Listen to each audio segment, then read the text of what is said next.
ప్రజాయుద్ధనౌక గద్దరన్న ఎన్టీ రామారావు గారు ముఖ్యమంత్రిగా ఉన్నటువంటి సందర్భంలో పోతివిరో రామన్న పేదొల్ల ఉసురుదలిగి పోతివిరో రామన్న. అదే గద్దరన్న చెన్నారెడ్డి ముఖ్యమంత్రిగా ఉన్నటువంటి సందర్భంలో చెన్నారెడ్డిగాడు తెలంగాణకు తెడ్డు చూపినాడోరన్న. అదే గద్దరన్న నారా చంద్రబాబు నాయుడు ముఖ్యమంత్రిగా ఉన్నటువంటి సందర్భంలో మానవ రక్తం మరిగినవాడా నారా చంద్రబాబు, నువ్వు మారు వేషముల నయీముగానివే నార చంద్రబాబు. అదే గద్దరన్న రాజశేఖర్ రెడ్డి ముఖ్యమంత్రిగా ఉన్నటువంటి సందర్భంలో శాంతి చర్చలకు రమ్మని పిలిచి హోం మంత్రి గారు, మీరు శాంతి పావురం కుతిక విసికితిరి ముఖ్యమంత్రి గారు అని చెప్పి రాజశేఖర్ రెడ్డి మీద కూడా ఏ ప్రభుత్వానికి భయపడకుండా, ఏ రాజ్యానికి భయపడకుండా, ఏ నాయకుడికి భయపడకుండా తన యొక్క కళాన్ని వినిపించినటువంటి గొప్ప గాయకుడు, గొప్ప విప్లవకారుడు గద్దరన్న. మరి అదే గద్దరన్న ఒకవేళ గనక ఈరోజు ఉంటే రేవంత్ రెడ్డి గారు మీ మీద కూడా ఖచ్చితంగా ఆయన పాట పాడేటోడు. మీరు ఈరోజు గద్దరన్నకు సంతాప సభలు ఏర్పాటు చేసి గద్దరన్న అత్యంత ఎత్తైనటువంటి విగ్రహాలను ఆవిష్కరించి గద్దరన్న గురించి విపరీతమైనటువంటి పెద్ద పెద్ద సమావేశాలు పెట్టి కవులను కళాకారులను పిలిచి హంతకులే సంతాప సభలు నిర్వహించినటువంటి విధంగా మీరు ఈరోజు ప్రవర్తిస్తూ ఉన్నారు. ఎందుకంటే ఈరోజు గద్దరన్న ఏ ఆశయం కోసం, ఏ హక్కుల కోసం తన జీవితం మొత్తం కూడా త్యాగం చేసిండో, తన జీవితాన్ని మొత్తం కూడా అర్పించిండో, కొన్ని సంవత్సరాలు ఆయన అడవుల్లో బతికిండో, గద్దరన్నకు ప్రాణహాని ఉన్నటువంటి సందర్భంలో కూడా ఆయన పాటను విడిచిపెట్టకుండా, మాటను విడిచిపెట్టకుండా, మరి అత్యంత దారుణమైనటువంటి నిర్బంధం ఉన్నటువంటి సందర్భంలో కూడా గద్దరన్న తన యొక్క గళాన్ని వినిపిస్తూ ప్రజలను చైతన్యవంతం చేస్తూ ముందుకు సాగిండో, మరి అలాంటి గద్దరన్న గురించి ఈరోజు మీరు సంతాప సభలు పెడుతున్నారు. ఈరోజు సంవత్సరం దగ్గరకు వస్తూ ఉన్నది, ఆయన చనిపోయి. ఆయన గురించి ఈరోజు అధికారికంగా ఏదో చేయాలని చెప్పి ప్రయత్నాలు చేస్తూ ఉన్నటువంటి ఈ సందర్భంలో నేను ఈరోజు మిమ్మల్ని ప్రశ్నలు అడుగుతా ఉన్నా.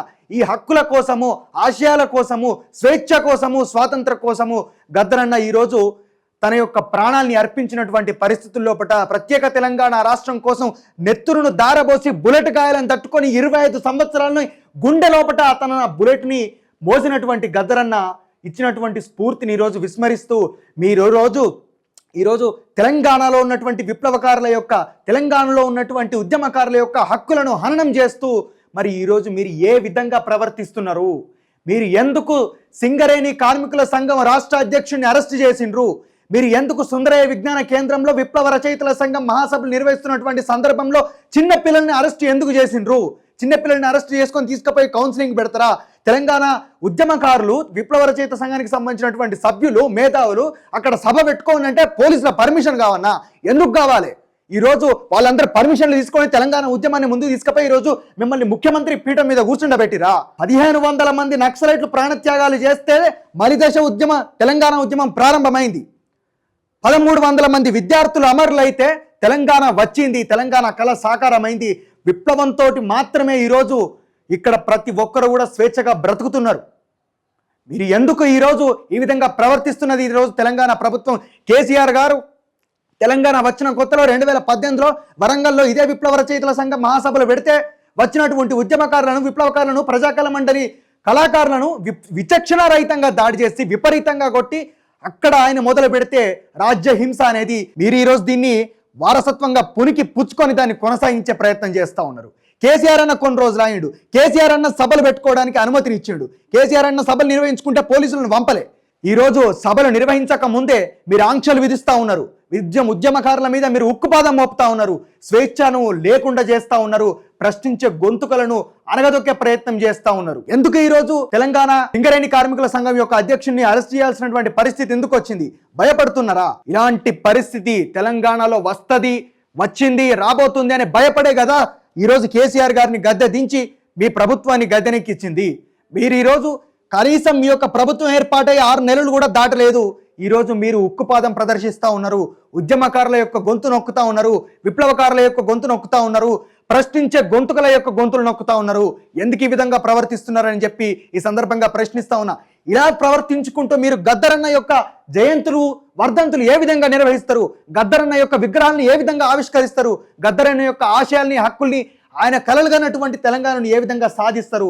ఆ హక్కు మీకు ఎక్కడిది?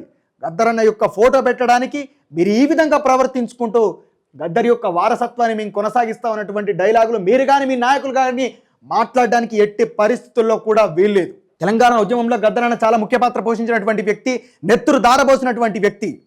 మీరు ఇంతవరకు తెలంగాణ ఏర్పాటైంది, కేసీఆర్ గారి ప్రభుత్వం పట్టించుకోలేదు.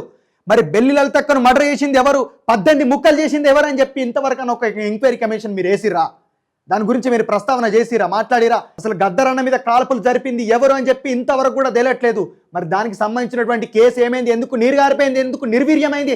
తెలంగాణ ఉద్యమకారుల మీద జరిగినటువంటి దాడులకు సంబంధించినటువంటి ఎంక్వైరీ కమిషన్ మీరు ఇంతవరకు ఎందుకు వేయలేదు? వీటన్నిటికీ సమాధానం ఎవరు చెప్పాలి? తవ్వుకుంటా పోతే 100 ఉంటాయి, 1,00,000 ఉంటాయి, 1,00,000 ఉంటాయి. అవన్నీ చంపింది చంద్రబాబు నాయుడు చేయించిండని చెప్పి ప్రతి ఒక్కరికి తెలుసు. చంద్రబాబు నాయుడు నరహంత కూడా ప్రతి ఒక్కరికి తెలుసు.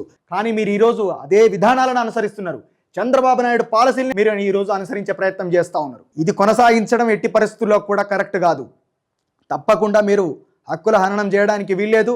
అదేవిధంగా గద్దరన్న పేరు చెప్పి ఏ హక్కుల కోసం పోరాటం చేసిండో గద్దరన్న హక్కులను తీవ్రంగా అణిచివేసే ప్రయత్నం చేస్తే మాత్రం తప్పకుండా ప్రజలు బుద్ధి చెప్తారు, ఉద్యమకారులు బుద్ధి చెప్తారు.